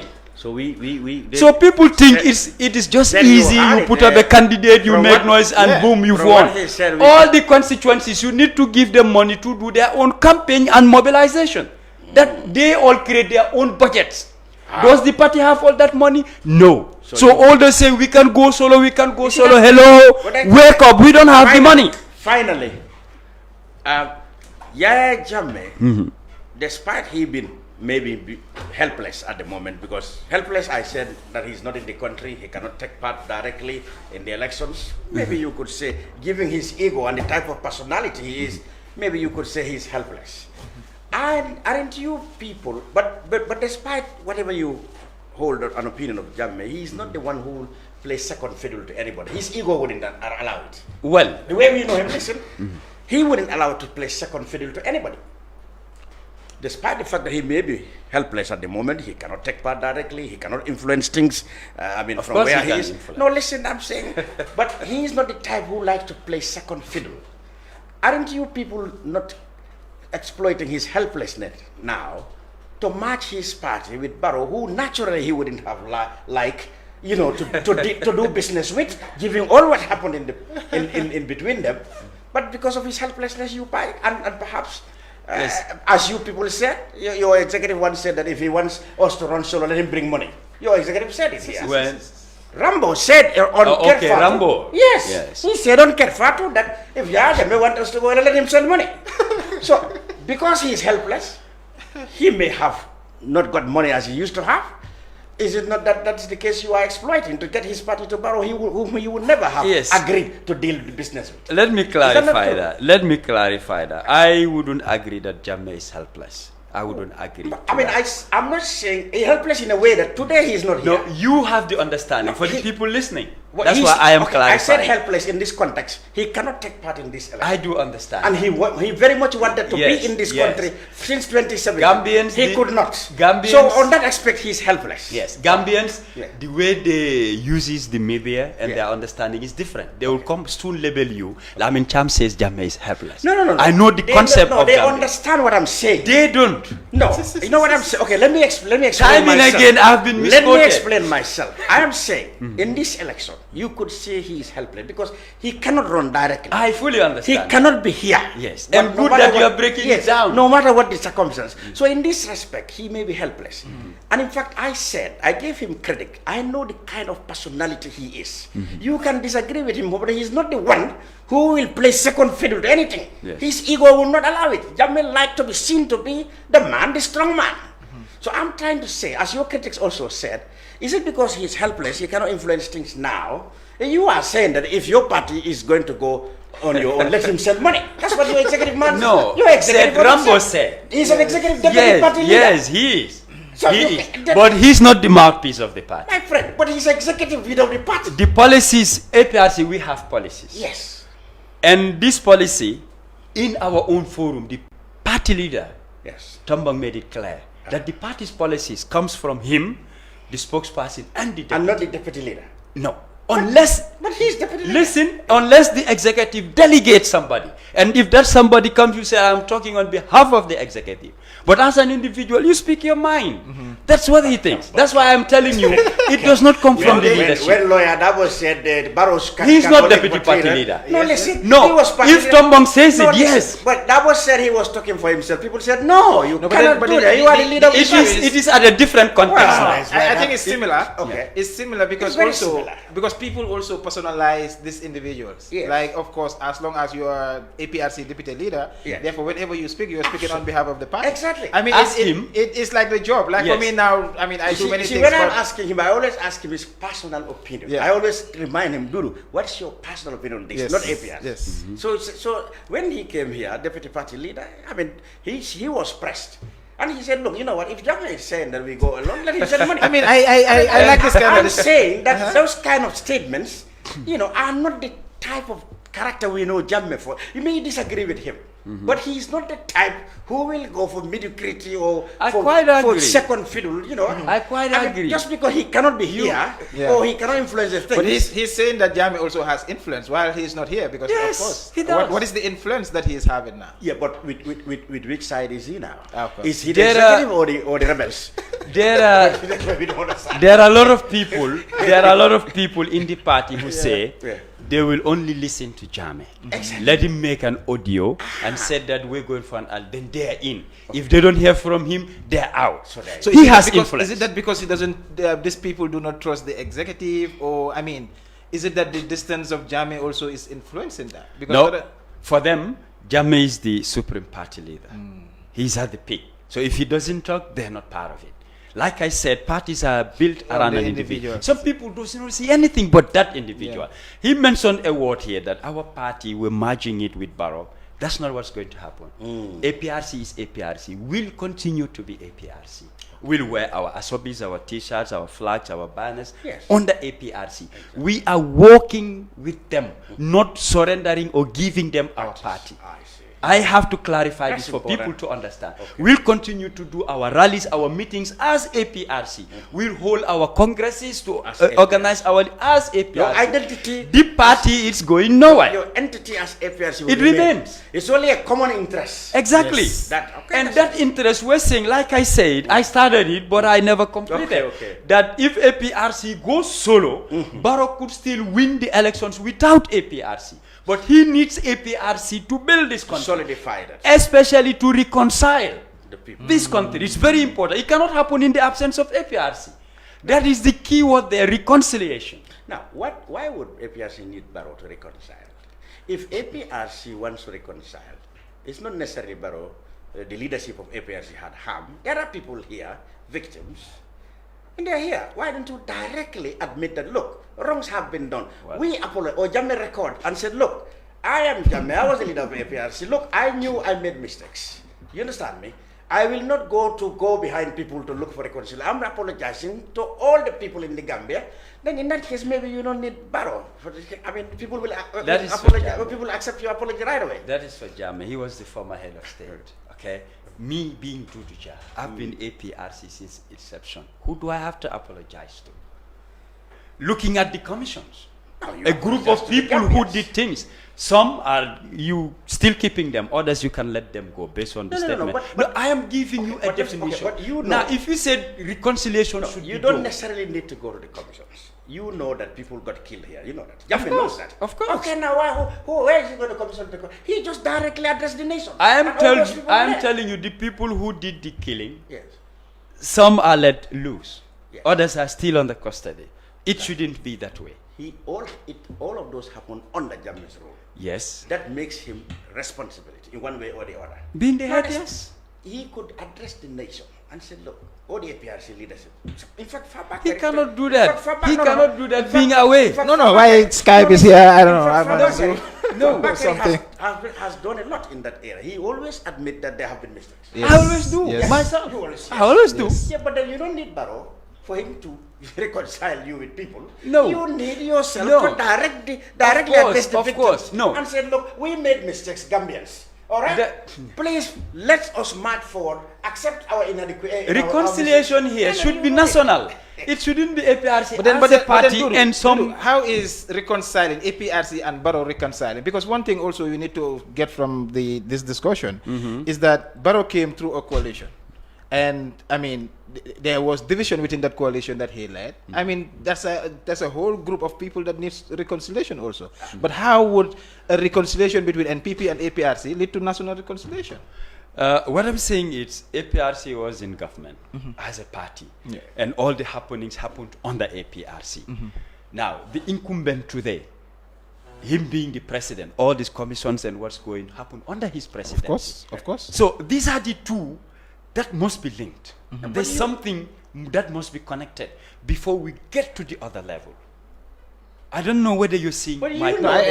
know there are people... It cannot surface in the absence of connecting course, of yesterday course, and of course, today. of course. Then you get to the what was wrong and who was affected. This is my own understanding of reconciliation. Because I've always argued that one of the mistakes that we did in this TRRC process, it was like a victim's Leaving us TRRC, out. for instance. And I've argued from the onset that if you're talking about reconciliation, if you're talking about truth telling, I mean, because I did not even hear most of these political parties their position in terms of what they're going to do. Today we are discussing about the report of the TRRC, when it comes, whether it will be NPP, APRC, or whether it will be another party, how are they going to implement those issues? Well, like I said, I've had parties here who said they're going to implement it to the letter. Who? I have had parties said here that they're going to implement it. See, Yeah. the thing is, okay, finally, is it not a marriage of convenience? Barrow wanting to be sure that he got a second, because as he himself said it, woe betide him if he fails. He himself admitted that. So at all costs, I would not like Mr. Yellow to take over. APRC also said, well, as far as that is concerned, we are together. End of story. They have a common That is the enemy. It is because of the By and threats. large, that's It the is common because of the interest. threats that's been received from Oh, both the ends. threats. Yes. Okay. Maybe The if threats. Almami had been here, I would say, Almami, you have not been wise. You could have just taken it easy. Exactly. Keep it under the carpet I until wish you're Almami- there. I But wish you, Almami was here. I would have but done- you are yet to be there, and you are throwing And you are stones. threatening. I- We will try, you will never get there.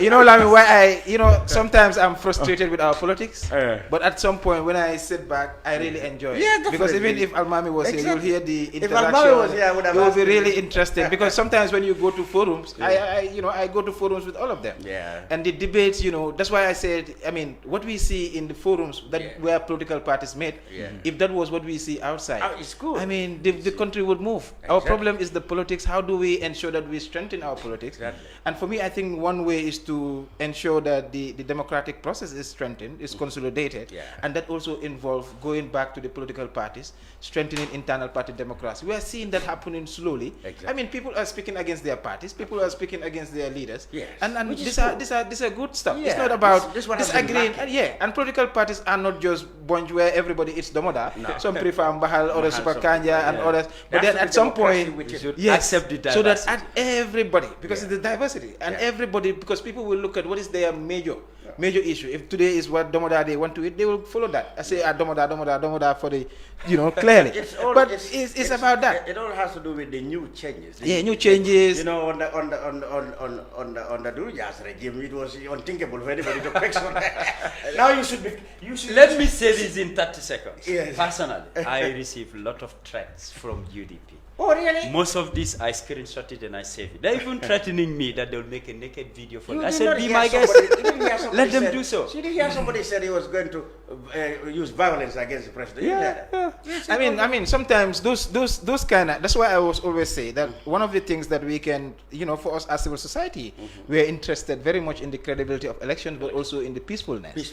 And we've realized that sometimes, what leads to violence, what leads to confrontation, is the nature of the discussions, the gradual building of anger, insulting one another. But what needs to be done is that, for me, I don't think people speaking in this kind of way are speaking on behalf of any political party. No, they are doing parties have their positions. They Yeah, come they out made and it clearly clear, say, yes. but what parties... The leaders have always said we don't want this. Exactly. But what keep So saying. what they need to do is to isolate those people. And say, when "You are somebody out. comes and You are starts doing suspended." those things, you isolate them. Yeah. Isolate them so that, at the end of the Don't day... give them platforms.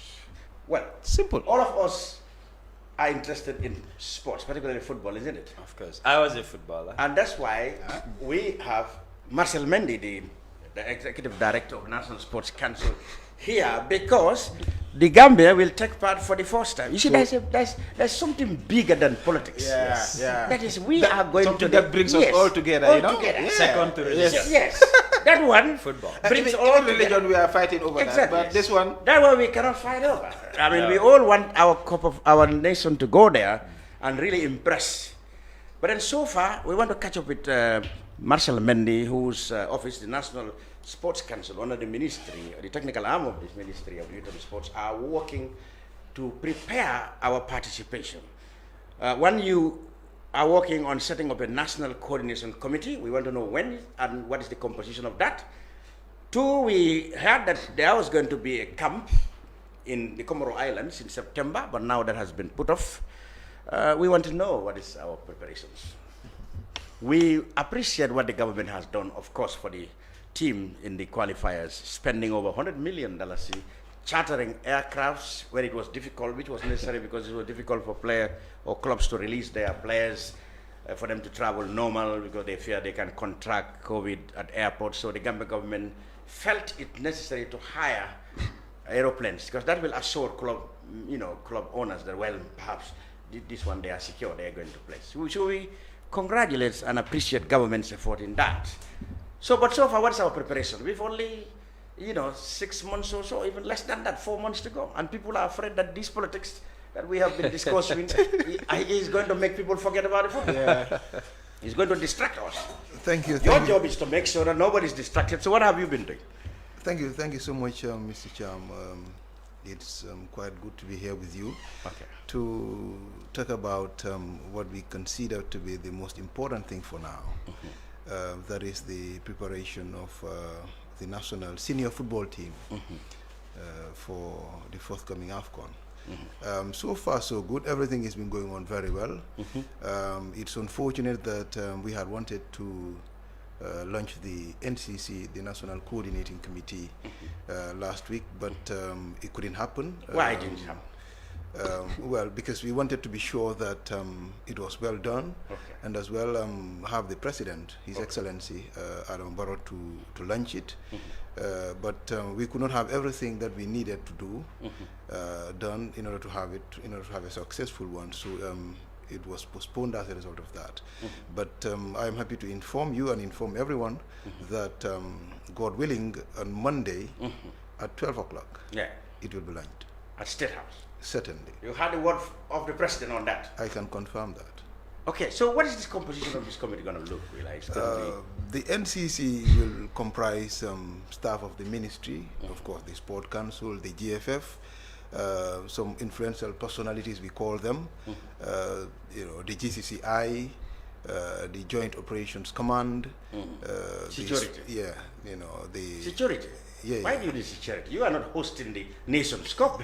You are just setting up a thing. I think that should be the job of Cameroon. Why do you need security? Yeah, for us it is important because we need to be advised, and that is why even CAF FIFA have security officers in respective countries. No, but in this case, you are building a committee that is just mobilizing people. You need security there for them. Or you think people will fight among them when they come to meetings? Well, not necessarily. That should but be the job of Cameroon, the local organizing committee. There. Yeah, but in as much as it will be the responsibility of the local organizing committee, our players need to be secured when they go there. I mean, you just don't go there and leave everything. CAF is providing security. Yeah, but this is what I'm telling you, and that is why even with that, you need Gambian security. You trust your own. Fair you enough, need to be guaranteed of the security of your people, not only the players. Because sensible. One of our plans is to send funds as well. Yes. So yeah. Oh well. I can't tell where you know the one thing the country is learning from Jammeh is Jammeh doesn't take things to chances. Yeah. He will bury an NIA pan within the team. Exactly. So we also gonna have some members of the Sport Journalists Association as part of the NCC. That's good. So basically, this is going to be the composition of the NCC, and we have a feeling that we have a competent group of people that can help us mobilize the resources, work on the logistics. Yes, it's been said you need $117 million. In fact, we need more than that. More than that? We have a budget of about $200 million. And we are tasking the NCC to work towards raising 117, the deficit of which the government should come with the 87, 83 or thereabout. Or 93 million. Yeah, exactly. That is what we are working on. Because like I said earlier so you want to raise this money from sponsorships, parastatals, and individuals like me and Jah and Joe? Everybody. 117 million. Everybody. We have strategies that, in our opinion, will help us towards raising that. One would have expected government should come with more money. Like you have this sports levy that is collecting money from the GSMs. Government should come with more money than the private individuals. Why do you ask the private individual to come? This is a national thing. People have got to take ownership of this. Government should take a lead. Yes. And that is why government is coming with about that amount of money. Like I said earlier on. 87 million. You want people to pay 117 million from their pocket, and the government should pay only 87 million. By the way, people are more than the government. Not only that, in fact, we could eventually, incur more than the 200 million. Okay. This is just a budget. This is just it's an estimate. This is just an estimate. Depending how long we stay in Congo, we could spend more in Cameroon, of course. Excuse me, and in Cameroon. We are praying that we stay long there for a whole month. Of course, that is our expectation. Yes. That is what we are so looking it could forward be more. to. No, I'm sure if the team is winning, it will be very easy to get even Dodou Jah to be parting with his dollars. Exactly. So like I said, we have some strategies, and it will include you and I, Dodou Jah, and Sait putting in some money. Support that, we also have some strategies, like I said, some fundraising activities like banquets. We intend to have some souvenirs as well on sale, and expect that people will buy them. Some jerseys, some mugs, some caps, some t-shirts. This come at a very bad time, because if you have ended with COVID, one would have said you organize a huge mystical festival involving Senegal, who also qualified, and they are very much in solidarity with us to get them together. But this COVID business, it will be madness to call a Yusulur concert or a ST concert. I mean, exactly. So the COVID really has a big negative impact on everything that we are doing. Yeah. And I can tell you this for free, that it has gone a long way in affecting what we've been doing. But that notwithstanding, this is something that we can't just hide behind COVID and just fold our hands. We've got to do something to be sure that we prepare our team and prepare the team well, because we cannot hope for the team to do well when the team is not well prepared. And that is why we have had these plans of these training camps and test matches here and there and all of that. Unfortunately, like you said earlier. But you mentioned it, the one plan for next week, it should have actually next week in September 7 in the Comoro Islands. What happened to that? Yeah, unfortunately, like you said, we've not been able to make it to that one. Why? Because Technically of, or well, financially? chiefly because of budgetary constraints. Budgetary constraints. I mean, I have to be truthful here. Absolutely. You know, we got a budget from the Football Federation, and we've been working on it. But unfortunately, we've not been able to raise the amount of money required in time for this. in time for the training camp. The team was supposed to leave on Sunday. Yeah. Well, Monday morning. We've not been able to raise 13 million to ensure that happened. So we could 13 million? 13. 13 If you had contacted Dodou Jah or President Barrow, we would have given you some. Well, we are saying it now, so everybody knows that we need a lot of money. So probably anybody who thinks they could have done that as well can come now, because we have another one coming in October. We want to do another one in September. And probably even a test match even before the team leaves to Cameroon. So if anybody thinks they can, you know, part with 13 million, 10 million, let them come on. Maybe with the unveiling of the NCC, it would make it easier. People can have a place to go to donate to, etc. Yeah. I mean, we have that as part of the strategies too, and that is one of the reasons why we want the president, His Excellency Adam Barrow, to officially launch this, so that it shows government's commitment towards this. Exactly. Because well, this is Africa, this is the Gambia. More often than not, when people see government has embraced something, you know, they tend to come on board. So if that happens, we are hoping that people will happily pledge and eventually put in money for something that we consider to be a national campaign. I know this will be an uncomfortable question, but don't you think people around the presidency may not be happy with administrators in the GFF, maybe not you as a ministry, that the players snub the president's invitation and offer of $11 million? That was flatly on his face. He may not be happy with that. Well, I wouldn't be sure about that, but one thing that is clear is that the president is still committed to the case. Certainly, the president is committed, the government is committed, because this is about the Gambia and not just those players. This is about the Gambia. And the government, the ministry, believes that this is something that we have got to go all the way and ensure that we have a hitch-free campaign, because if the team goes there, of course they will play, and it will be their names will be called here and there, but at the bigger picture, it is the Gambia that is competing. It is of course, quarrels do occur between sports administrators and governments. We have seen governments incarcerating football teams because they have not done well. In the Ivory Coast, it happened. So those kind of things happen. But okay, finally, Jah and said, what's your take on this? For example, the team, the coach has selected, as naming list, that would have gone to Comoro Islands. You may be familiar with that. There are criticisms that some big players have been left out, others have something problems with releasing, concerns about releasing players even now, and they may continue if the COVID persists to January. What are your views on that? Thank you very much. Football, it's times very dynamic. What you most expect, there could be changes, especially when it comes to players. Countries have rights and access to them, but they sign contracts also with teams, and that we must look into. But yet again, we should take ownership, especially when it comes to the financial aspect of it. It's very lacking in this country for people or other institutions to come and support and give a lot of money. Whatever you say, they'll tell you the Minister of Youth and Sport, government, it's as if we don't have a role to play. I think patriotism and nationalism should definitely suffer in this. When there is anything positive, they will not say the president or the ministry, it will be Gambia. And the name written when they're playing with any country, they will say the Gambia. So government cannot do it in all phases of what affects all of us, our lives. Government can't do it all. See, what may wonder, why didn't we find Gambian sports attractive to sponsors? Because if this was some country like Senegal, for example, you would see companies coming forward, competing, to sponsor one thing or the other. What do you think is our problem, Sait?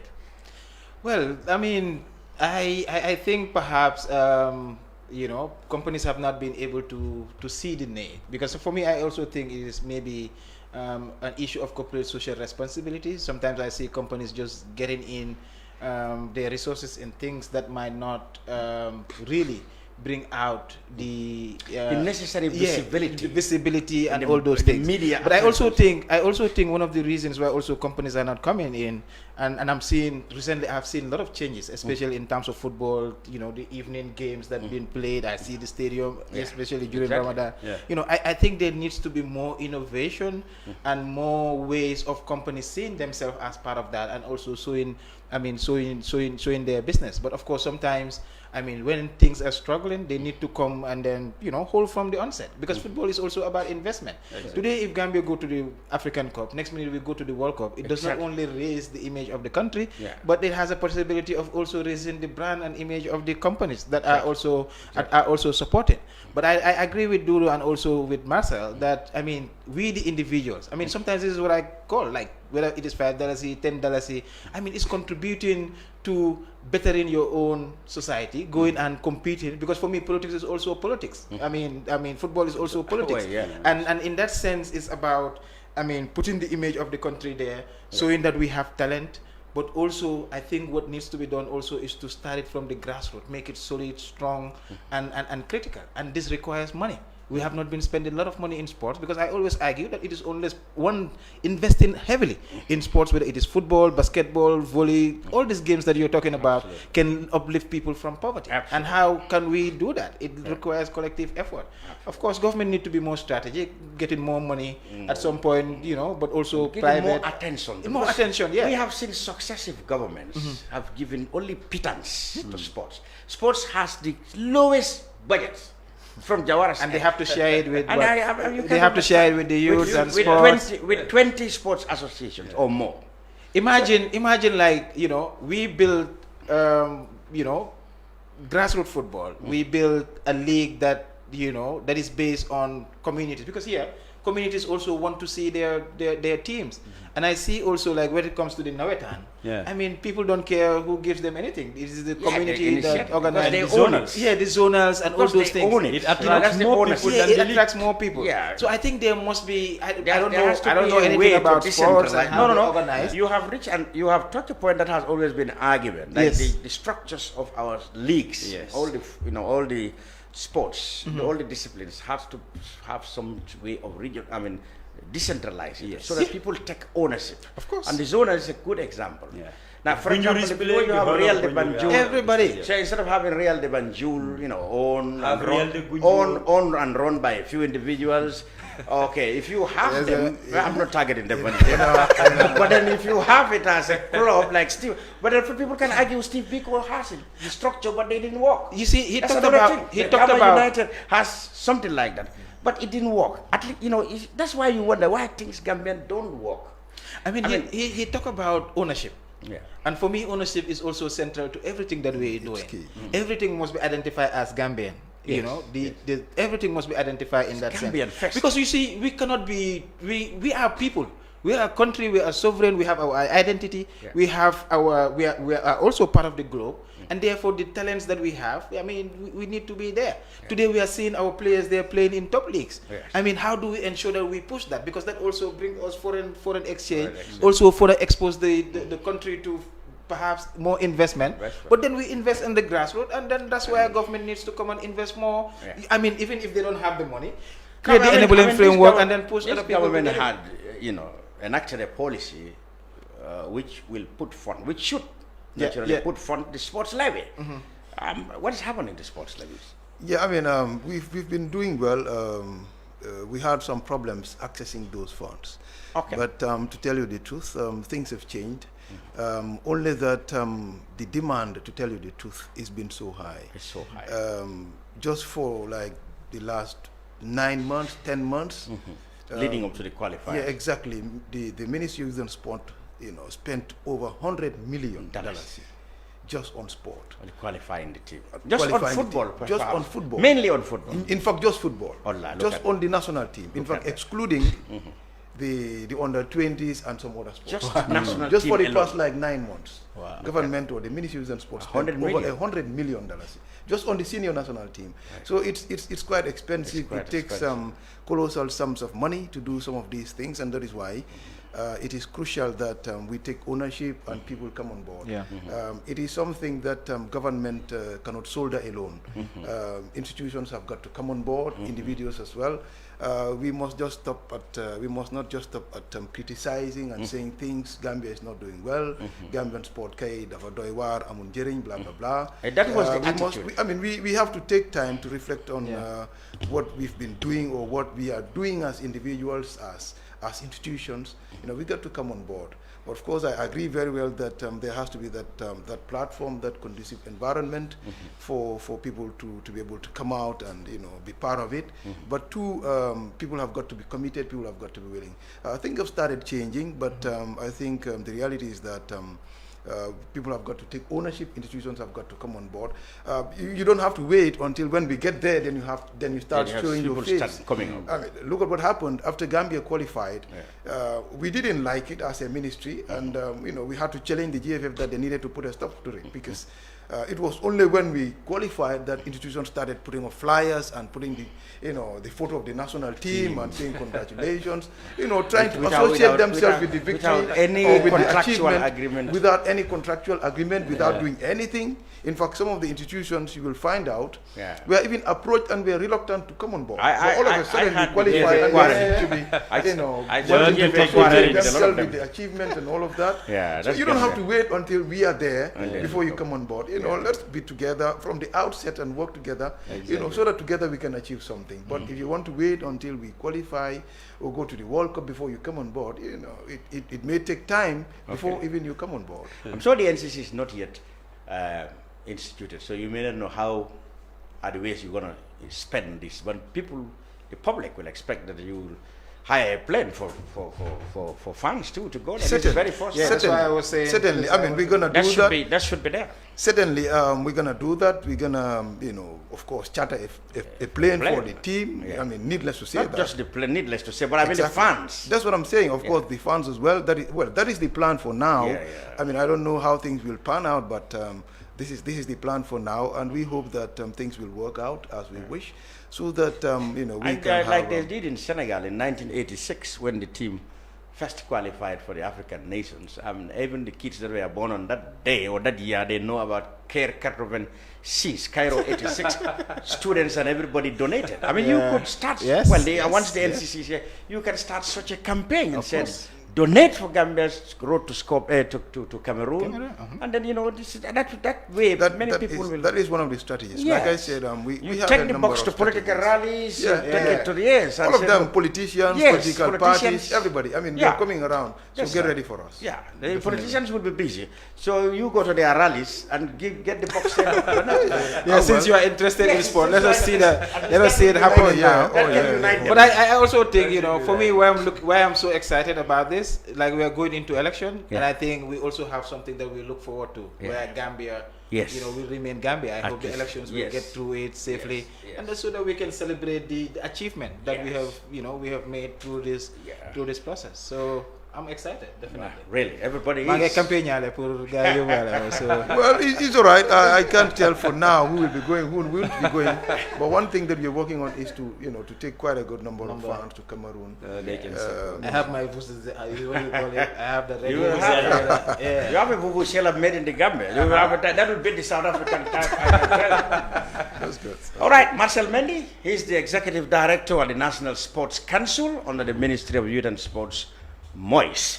Thank you very much for those updates on the Gambia's preparations for participation in the African Nations Cup in January. Sait Matty, political science lecturer and member of the Civic Society Organization, for your perspectives on current political affairs. And of course, Dodou Jah, who is the deputy spokesman and head of media at the APRC, for his insightful knowledge and analysis of the party's direction at the moment in the run-up to the elections. Thank you all, gentlemen, for your time. This has been the Brunch on Kerr Fatou Live. I'll be back next week, inshallah. Thank you for now. Thank you.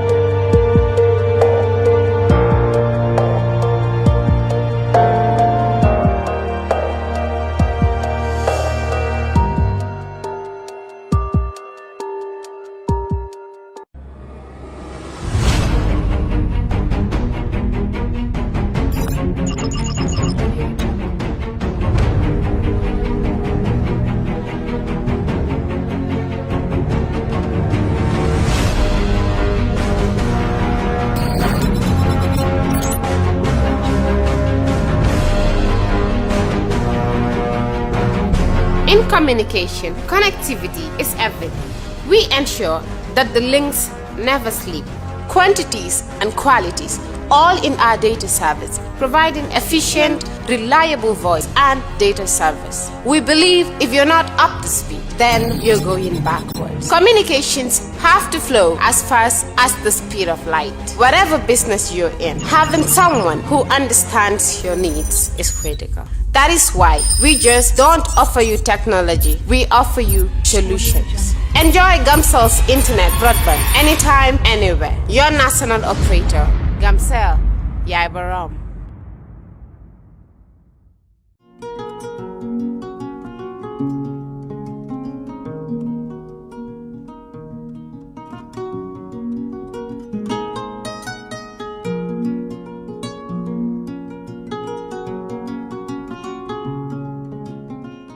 For all your pastry, bakery, and quality food, CK Restaurant is the only place to be. We do catering for birthdays, weddings, and all related services. We have all kinds of local foods, American, European, and even beyond.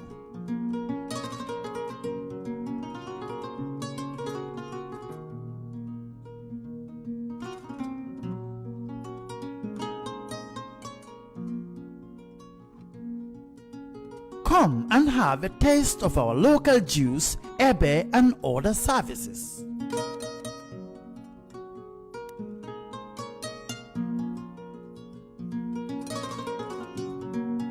At CK Restaurant, customer satisfaction is our priority. We live in a day and age where technology is creating a world without borders, filled with unlimited potential to improve the lives of the people around us. Innovarex Global Health ushers in a new way of leveling the playing field with increased access to quality healthcare services delivered at your doorstep.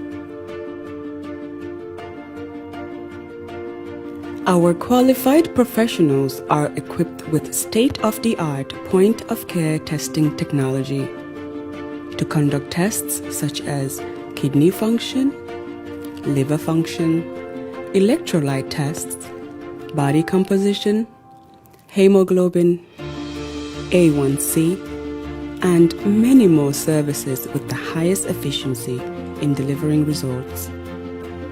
The addition to our flagship Wellness on Wheels, more fondly known as WOW Delivery Service, brings the entire clinical experience full circle. IGH has remained committed to creating the future of healthcare delivery. Gone are the days of sending loved ones outside the country for basic medical services. Innovarex Global Health offers a new peace of mind and takes pride in delivering the quality of care we all deserve.